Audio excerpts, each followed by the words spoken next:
मुझे दर्द दिल का पता न था, मुझे दर्द दिल का पता न था, और प्रेम का रोग लगा दिया, और प्रेम का रोग।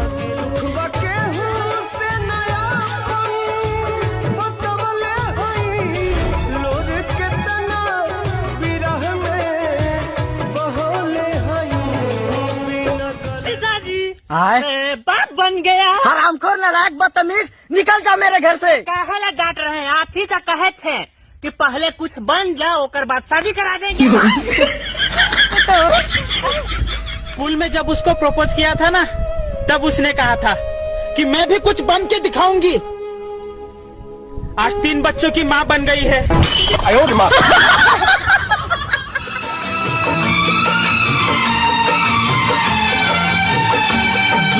तुमसे रहूं तो हो बेचैनिया,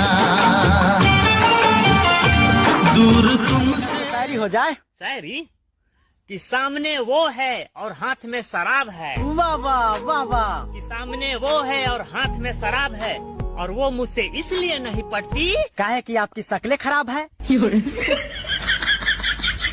बात तो सही कह रहा है।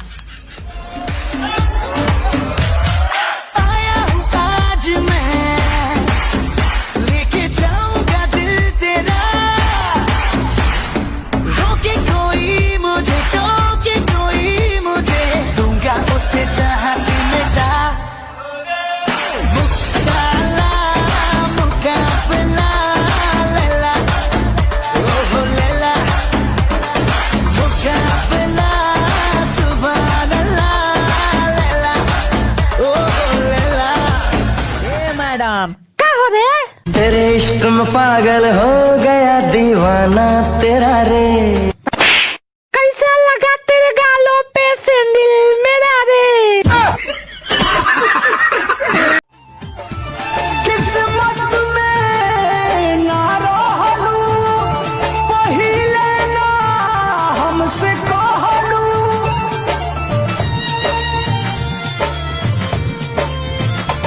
किस्मत में ना रहलू, पहिले ना हमसे कहलू।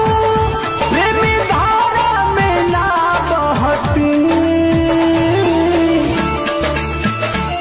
ना दिल देले रहती, ना गम लेले रहती, ना दिल देले रहती, ना गम लेले। लपेटा क्या पड़ी बॉडी अपन बोरा में, लपेट ले, चढ़ जाइहा छत पाया कोरा